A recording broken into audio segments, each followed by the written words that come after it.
Hello, and welcome to Scaryside.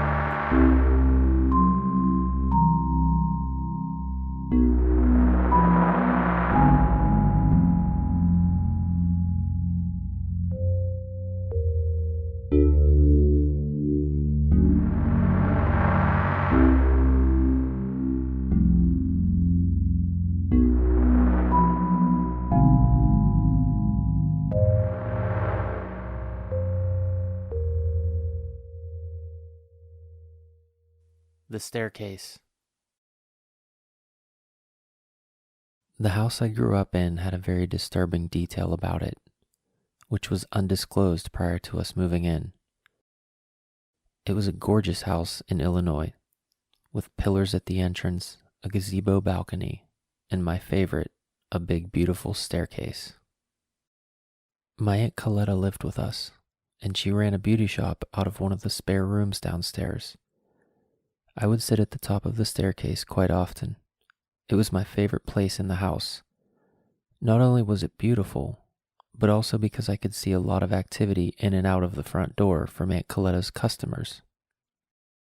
One time specifically really stuck with me for the rest of my life. It was 1949 when I was about 4 years old. Just like any other day, I sat at the top of that staircase. But little did I know, this wasn't just like any other ordinary day. No, this day was terrifying. As I sat there, watching the customers walk in and out, some smiling, others waving, there was a break in the foot traffic. It fell silent. Too silent. I suddenly felt a cold chill on the back of my neck, and before I knew it, I was tumbling down the staircase. Something had pushed me. I sat at the bottom of the stairs in shock, not understanding what just happened. Tears of fear building up in my eyes. Thankfully, I wasn't badly hurt. A few bruises from banging my knee on the way down, but nothing serious.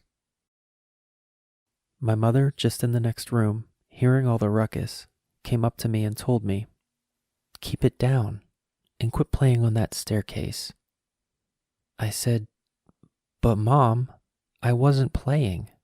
I was just sitting at the top and I was pushed. Something pushed me." My mother had brushed it off, as I was just a child after all. She must have thought it was just my imagination. Later that night, as we were eating supper, she told my father what I had said, as if it was cute or something. Well, it wasn't cute to me. I was still confused and horrified.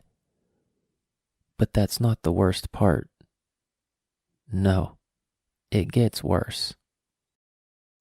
As my mother finished telling my father what I had said happened, my Aunt Coletta spoke up instantly, blurting out, "I was pushed out of my bed last night," as if she felt relief that she wasn't the only one who had that kind of experience, and she could state it freely.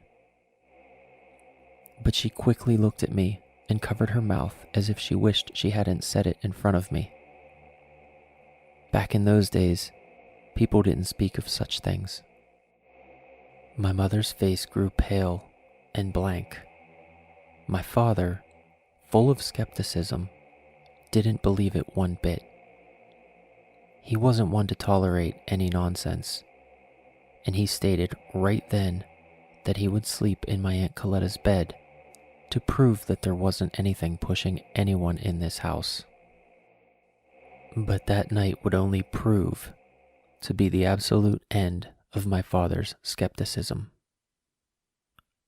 On our way to bed, as we walked upstairs, my father stopped at the top, trying to instill doubt and easing my mind about what happened. Out loud, he asked for something to push him down the stairs like his daughter had been earlier that day.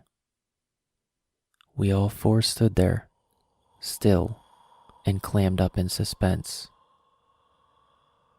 Nothing happened.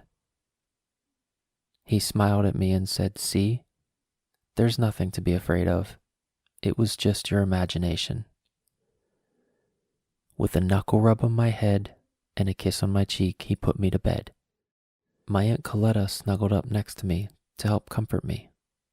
But I knew it wasn't my imagination, and I could see it in my aunt's face.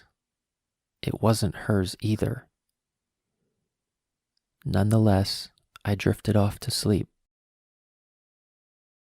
What felt like moments later, my aunt and I woke up to a loud thud, and my father's muffled voice, full of panic, from my aunt's bedroom down the hall. It sounded like he said, "Who are you? Leave us alone." The house fell silent once again. I was horrified, but still too sleepy to react to what was taking place. My aunt, protecting my innocence, distracted me and eased me back to sleep. The next day, my father told me nothing had happened and reassured me that it was just my imagination.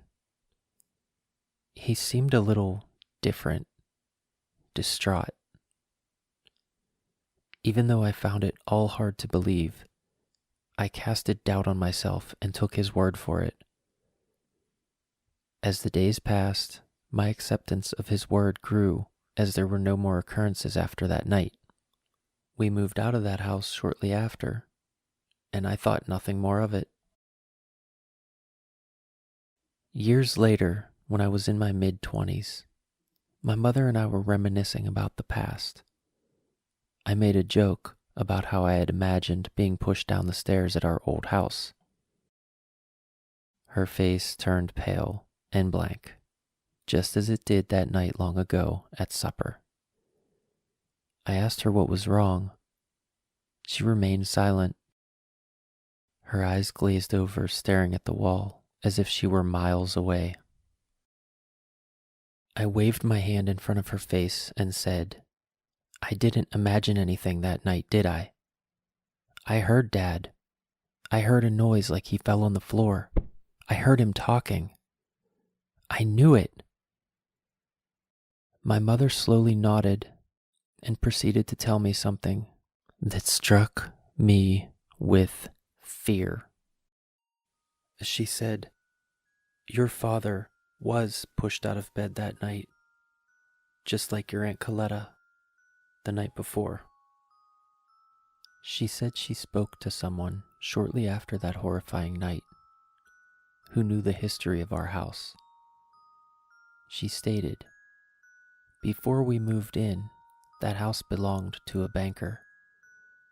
He was a sketchy fellow, and he stole a lot of money from the bank that he worked at. He was found out, but on the night they arrived to arrest him, they found him hanging by a noose from the loft railing. He had committed suicide in lieu of being caught. The police never found the money he stole, and it was rumored that his spirit roamed the house, trying to scare off anyone who got too close to his fortune." To this day, I still get chills thinking about that night, and I can't help but to wonder where the stolen money was hidden, and if he's still haunting that house, or if my father's demands to leave us alone that night sent him away for good. If anyone has ever experienced something like this before, we would love to hear about it. Please comment or email us at scarysidetales@gmail.com. And don't forget to subscribe if you enjoyed the story.